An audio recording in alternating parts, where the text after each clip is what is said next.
You can't get everything from the original into a target language. I'm not going to believe it unless you can prove it. Mark wrote down what Peter told him to write down are very strong. You don't need to feel like you can't know Jesus. Luke is viewed as very trustworthy. He was not an apostle. He was not a first generation Christian. Luke was a bad historian. Four Gospels were always accepted.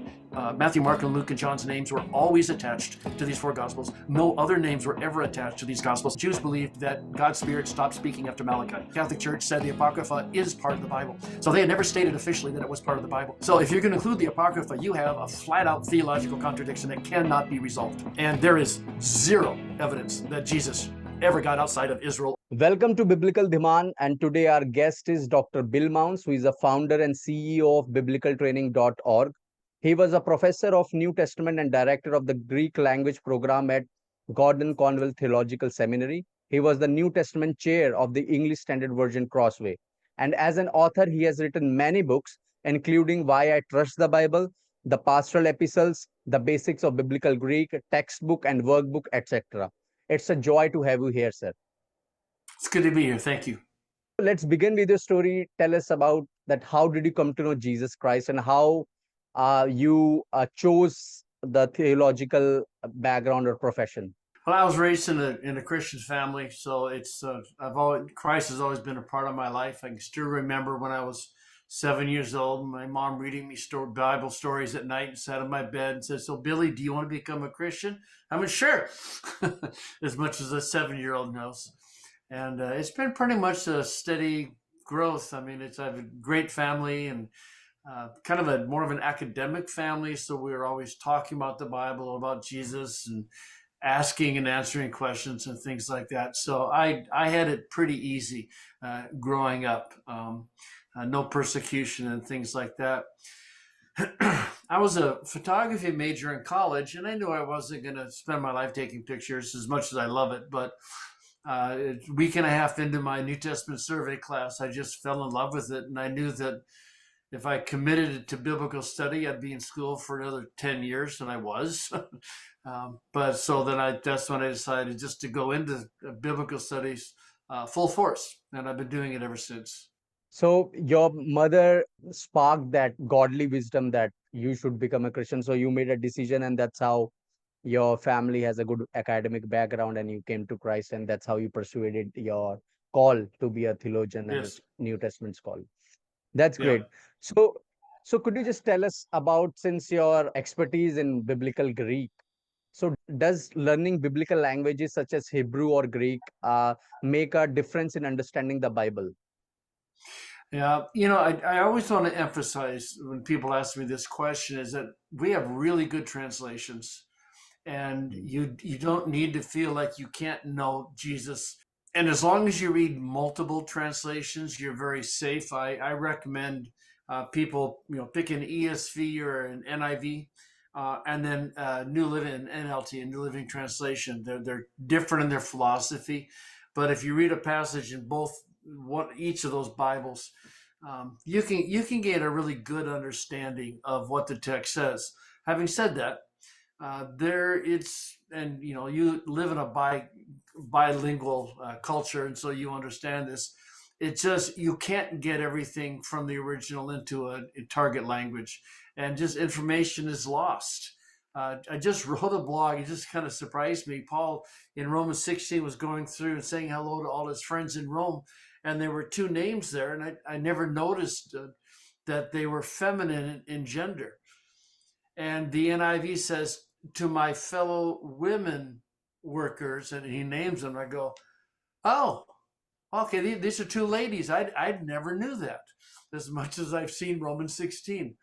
So stuff gets lost. Nuances get lost. Plays on words get lost for the most part. But the basic message comes through in translation. So the answer is yes. It definitely makes a difference, but don't feel bad if you don't know Greek. You can still be saved. So if a new person or new convert or new believer would like to learn, so how does your platform biblicaltraining.org help? Yeah, biblical training was originally created to develop intelligent, trained, spiritually gifted lay leaders in a church. It's expanded to much more so than that now. We have 167 classes, 2,300 hours of instruction. It's all free. I actually have a couple of classes in Hindi. It's me talking, but it's the videos of me, but I don't know Hindi, so someone else overdubbed them. We have a couple of classes on Greek, and we're in the process of getting one on Hebrew right now. So there's two kinds of Greek classes on biblical training. There's summary lectures on my textbook, which is full-blown Greek. And then I wrote another book called Greek for the Rest of Us, which is designed to teach you enough Greek to use the tools, the computer programs and things like that properly.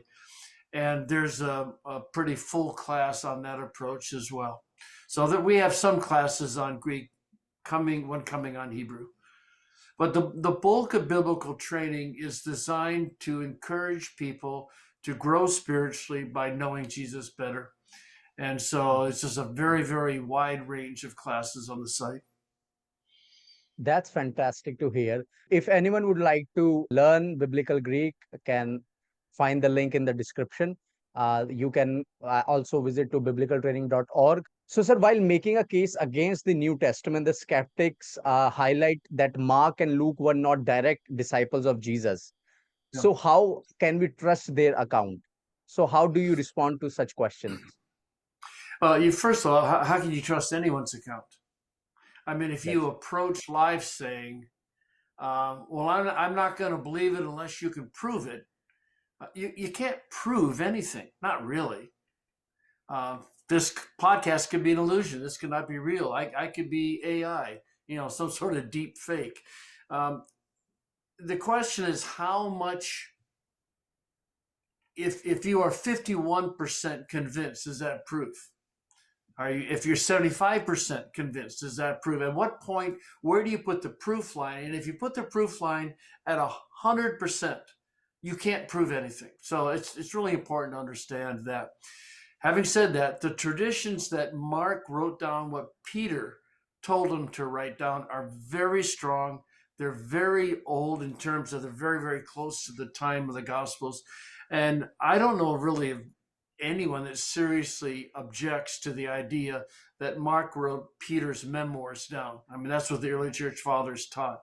So you have firsthand witness there. The interesting thing on Luke is that with all the kind of debates that go on, Luke is viewed as very trustworthy.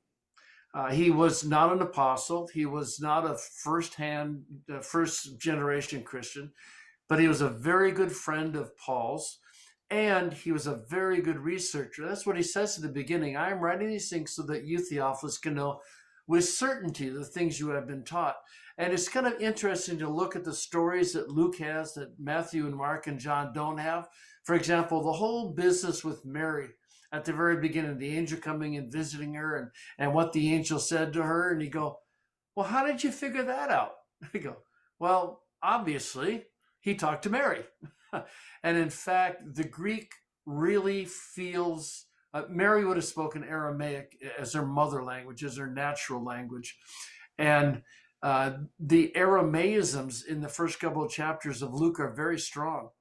In other words, Luke did his homework. He talked to the people.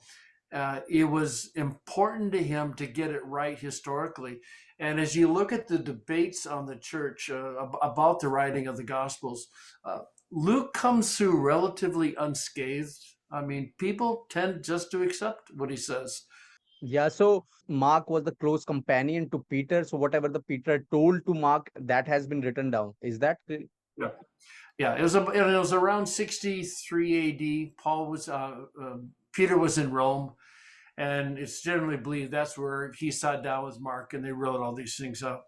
And the Luke, as Luke mentions in his first chapter, that has it, the account he has written is after he has asked many questions to eyewitnesses. All this information is gathered and presented this letter or the case to the Theophilus, right? Right. Yeah. So he was a good historian. In fact, there are some people who have set out to try to prove that Luke was a bad historian. And there's a real famous example of one that he was absolutely convinced Luke was a terrible historian, and he set out to disprove him from an archaeological standpoint. And the man ended up becoming a Christian because Luke's account was so accurate. And Hmm. that's what most people have found. There's every once, there'll be people that'll say Luke was wrong here or Luke was wrong there, but uh, these things all have a way of kind of proving themselves out. And people say, well, this was wrong. And they'll go, oh, no, I was wrong. Luke was right. And that happens quite a bit. In my book, Why I Trust the Bible, I talk about the authorship issue quite a bit, because if Matthew, Mark, Luke, and John did not write the Gospels, then all kinds of questions of validity come up. But the evidence for four Gospels were always accepted. Matthew, Mark, and Luke, and John's names were always attached to these four Gospels. No other names were ever attached to these Gospels. And you look at this kind of rising mountain of evidence that, especially when the church expanded so quickly through the Roman Empire, that people over here were saying the same thing that people over there were saying. In fact, Craig Evans has a very interesting new book out where he says that for every manuscript where you have the beginning or the end of the gospel, it actually says Matthew, Mark, Luke, and John, or John.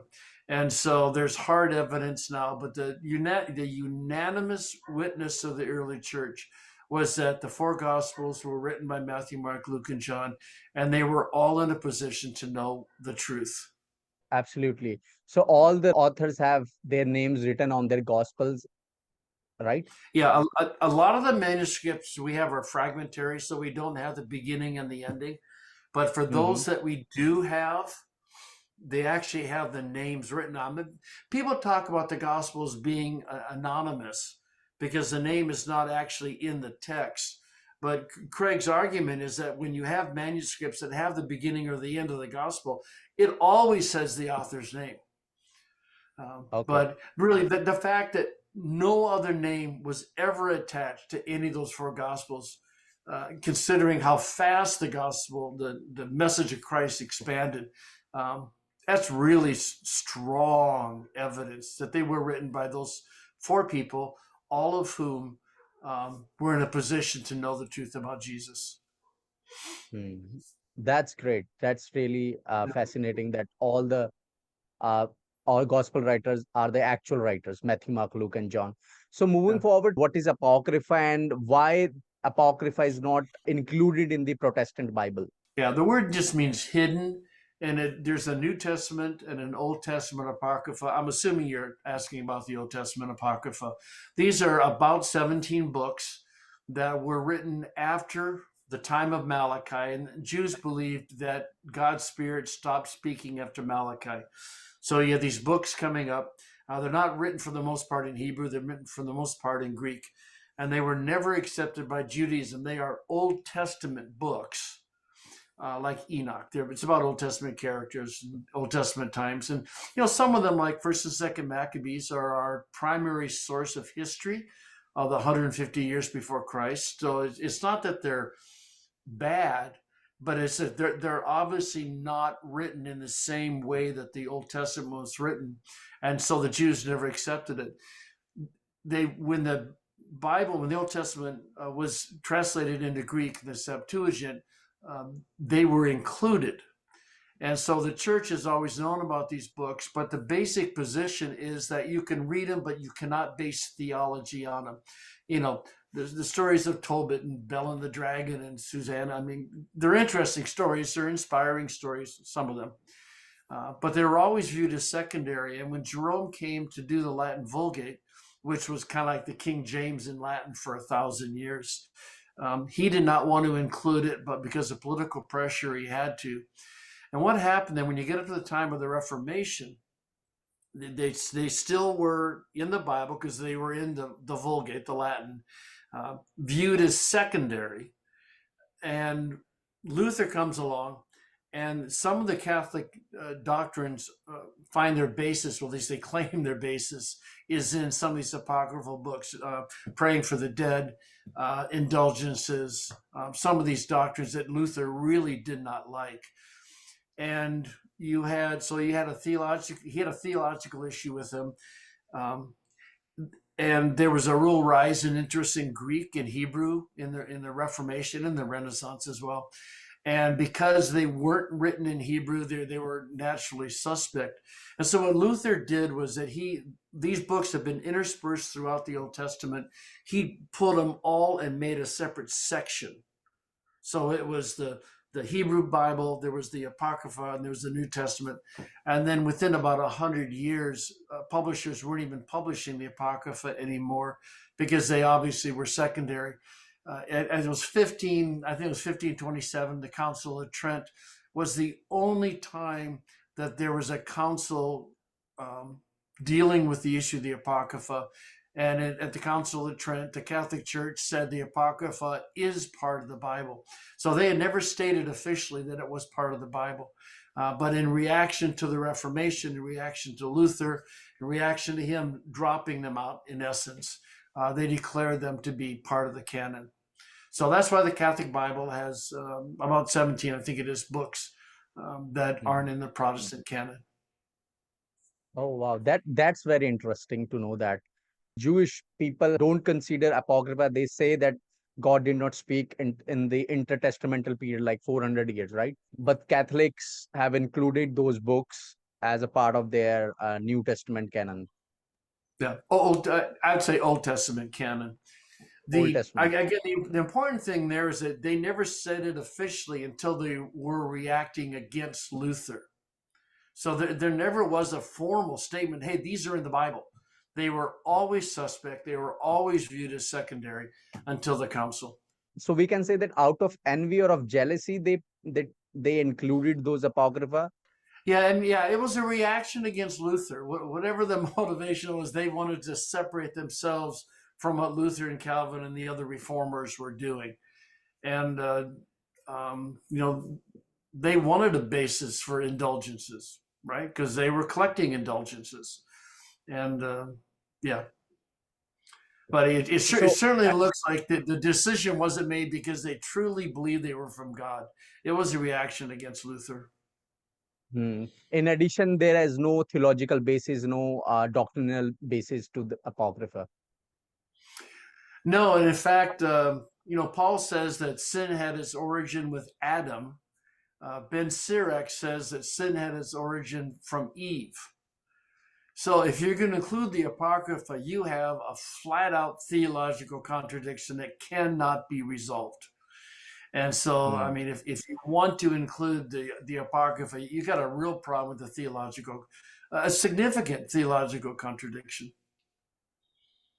Absolutely. We find many debatable passages among the theologians based on the interpretation. And I heard your lectures on interpretation. You talk about interpretation. So, as a layman or a new believer, whose interpretation of the text we can rely on? For example, some theologians say that imputation is not biblical. Others Mm-hmm. says imputation is an essential element of salvation. So, whose Yeah. interpretation should we rely on or consider? That was an interesting question. There's always a lot of debates. You get into a book like Revelation, and if somebody says, "Well, could it mean this?" The answer is, "Well, somebody thinks it does." I mean, especially in Revelation, there's for every verse there's 100 interpretations. I think I'd want to emphasize though that in the vast majority, if you're an evangelical, if you have a high view of Scripture, if you agree to the fundamentals of the faith, um, there's going to be differences, but they're not. They're almost they're just not significant. I mean, there's a couple. Does justification precede faith, or does it happen at the same time as faith? There's a couple of that are important, but the vast majority of evangelical theologians agree with the vast majority of what they. I mean, it's the same. It's the same. So I think it's important not to highlight where they're different, but to really emphasize how similar so many Hmm. people are in terms of their beliefs. And you want to center on the main, and you don't want to center on the minor things. And so if you find people debating, and it's not central, that's why I said if you hold to the fundamentals of the faith, high view of Scripture, divinity of Christ, justification by faith, necessity of perseverance, these kinds of things. Um, that's enough for most people. And so you don't need to get kind of pulled off into minor issues. And then just because people are different, that you somehow think that they're different, they differ on all these different issues. I'm not doing a clear job on this. I'm sorry. Major on the majors, don't major on the minor things. And what you'll find is on the major things, people, evangelical Christians who accept the supernatural, are going to agree the vast majority of times. Absolutely, I agree that people should agree on the basic doctrinal fundamentals.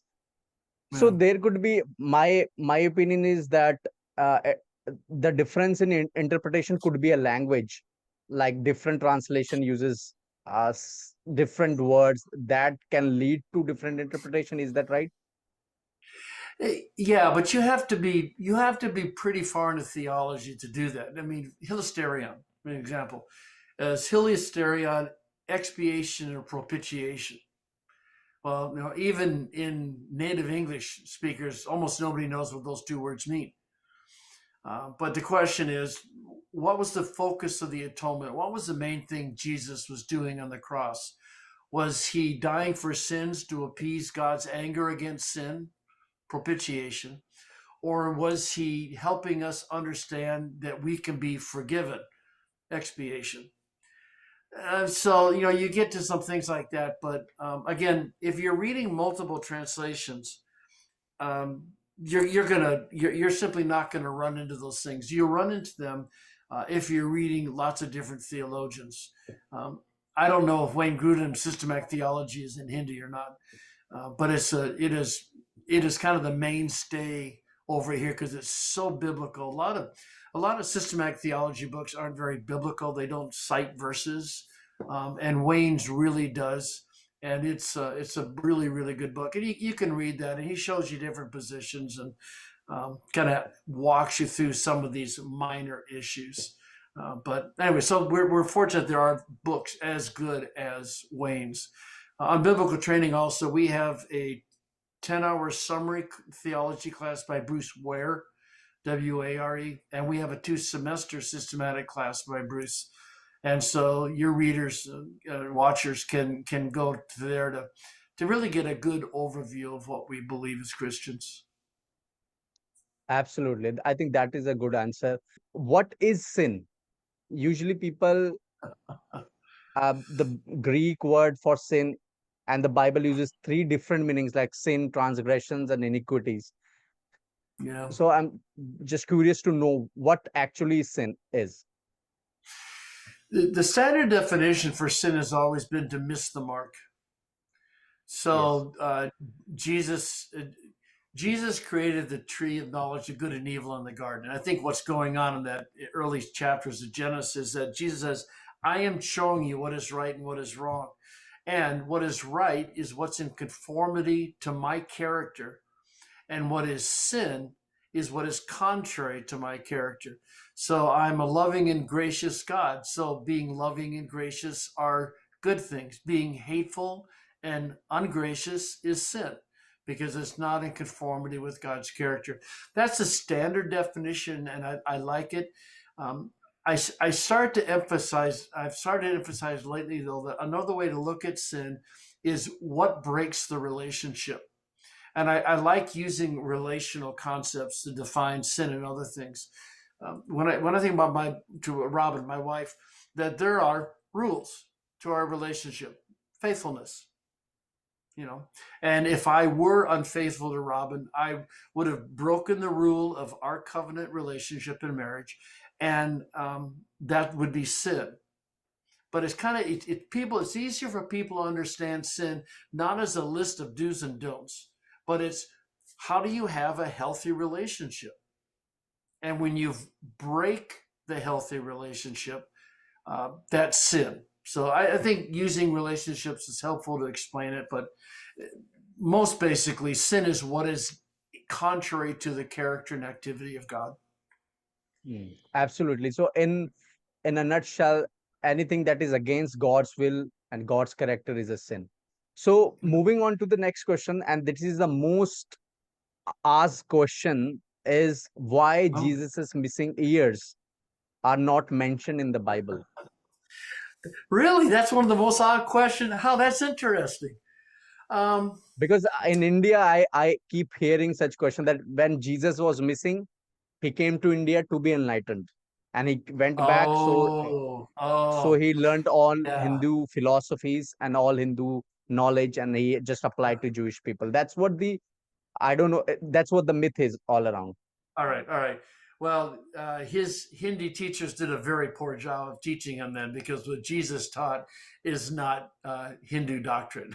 So, yeah, I mean, what you have is the great heritage of Thomas coming to India. And I've asked my friends in world religions, and they say the tradition is very strong that Thomas came to the southwestern part of India. And I think they tell me you can still feel the effect down there of a strong Christian undercurrent. But anyway, um, the Gospels, John explicitly says, I can't tell you everything. Okay, the world couldn't hold all the books. Okay. And so each of the Gospels has a purpose in writing. Matthew was written to show that Jesus, to the Jewish people, to show that Jesus could be the Messiah. Mark was written to show that Jesus was the Son of God. Luke was written primarily to show the historical truthfulness of the gospel message. And John was written as an evangelistic tract. And I mean, all four gospels state their purpose. Well, Matthew doesn't state it as clearly, but it's super obvious what he's doing. So they all have distinct purposes. There's plural, but there's usually one strong purpose. And what they did was, like Luke says, I've researched all these things, but I'm going to choose the things that will make my point. And so you have selection going on everywhere. Why does John talks about the pre-existence of Christ? Well, that's kind of important. Why doesn't Matthew, Mark, and Luke talk about the fact that Christ existed before he was born? And the answer is it wasn't important to them in order to prove their points. We do have one story from Luke to kind of satisfy curiosity and going to the temple. And at that point, he knew that God was his father and that the temple was his father's house. So you have that one story. But why do we know more stories? It wasn't important to prove the point that the gospel writers wanted to prove. Now, there's a lot of New Testament apocryphal books out there. Jesus was made a bunch of mud and he fashioned it into birds, and the birds flew away. Oh, okay. Jesus got in an argument and a kid died, and the kid's dad got mad at Joseph, so Jesus brought him back to life. Jesus and Joseph were sawing wood for a bed, and Joseph mismeasured, sawed it too short. Jesus said, "That's okay. Grab the other end, and we'll pull." And they stretched the log out. I mean, these stories are all over the place, but they're obviously not true. So there always has been curiosity, for whatever be the reason, of what Jesus was like. Did he cry as a baby? I mean, people are curious, but none of those things are important for the points of leading people to the cross, of accomplishing the purposes for which the gospel writers wrote. And there is zero evidence that Jesus ever got outside of Israel or Decapolis, the area right around there. And again, like I said before, I was kind of joking, but if he was taught Hindu doctrine, they were very bad teachers, because you don't see the effect of Hindu doctrine in Jesus' teachings at all. It's just not there. Absolutely, absolutely. So it's a 100% myth that Jesus did not travel to India, but Yeah. Saint Thomas, one of his disciples, came to India and brought the gospel message to Indians. Okay, so many believers may find reading the Bible boring. There could be many reasons, and one of the reasons is they don't have a habit of reading. So, what is the best way to read the Bible, and how to get motivated to read the Bible? Yeah, I mean, and that's a really good question, because when you read a story for the 500th time, it can be boring. I think it all starts, as all things start, with theological conviction. So if you really believe the Bible is the Word of God, that these words came from His mouth, as Paul tells Timothy, then you want to know what God your Father is saying. So if you really believe the Bible is true, that's your primary motivation for doing it. And we all go through dry spells. I go through dry spells. We all do. It's kind of like, oh, I don't want to read my Bible today. But what happens is that if you just say, I'm going to keep doing it, then things start coming alive. And you'll read a passage you've read 100 times, and you'll see something that you haven't seen before. It's called illumination. It's the function of the Holy Spirit. You have 2 Timothy 2 talks about it. Think on these things, the Lord will give you insight into them. And, lives change. And so I was reading my Bible the other day, and I came across a verse that was underlined, and I scratched my head. I went, that's an odd verse to underline. Why did I underline that verse? Well, where I was in life and what, 3-4 years ago, whatever it was, is like that verse spoke to me, or the Holy Spirit spoke through that verse to me. And it's like, wow, I don't write notes to myself. My wife always writes notes next to her underlining so that she can remember, that I underlined this because this had happened.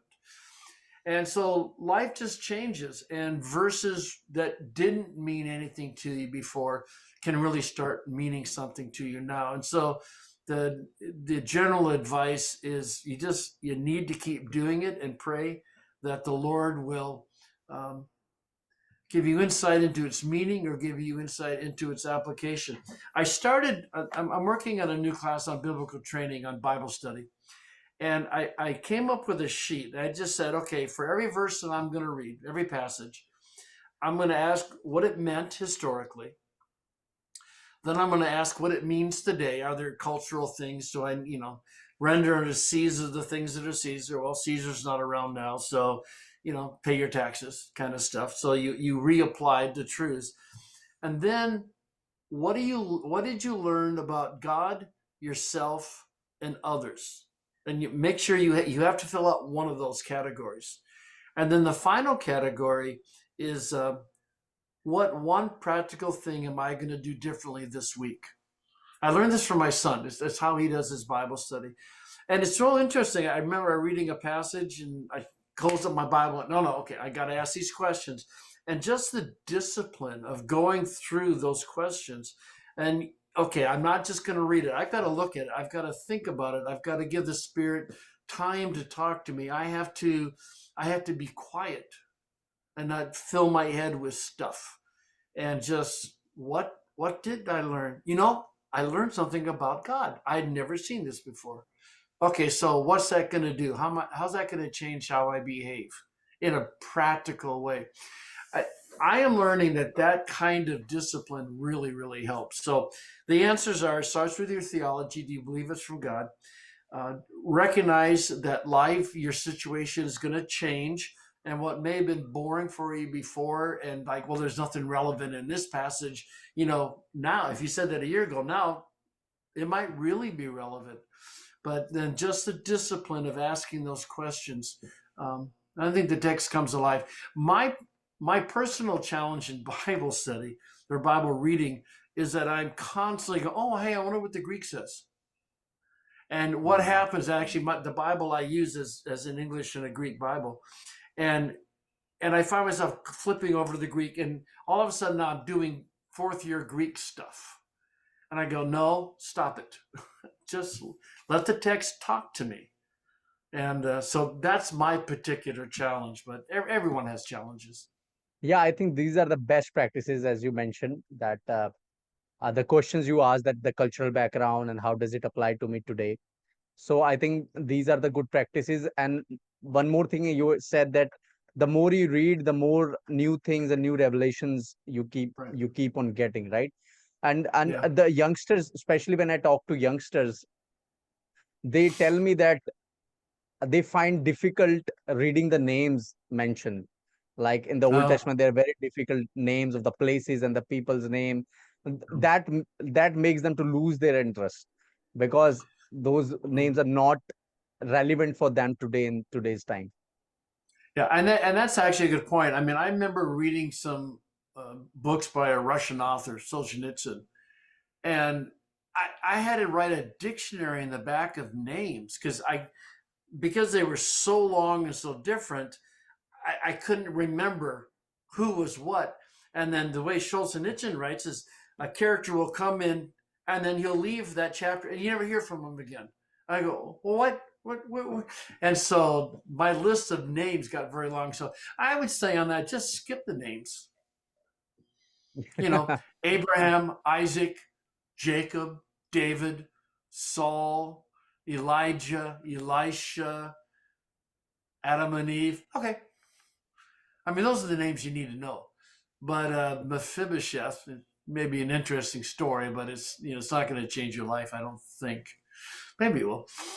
But yeah, I wouldn't belabor the names. Although the Solzhenitsyn example is that sometimes it's hard to understand if you can't follow the names. But Yeah, so keep few names in your memory, like as yeah, you said, those who are very much important in the story. And once you get the habit of reading it, then you can try reading those difficult names also.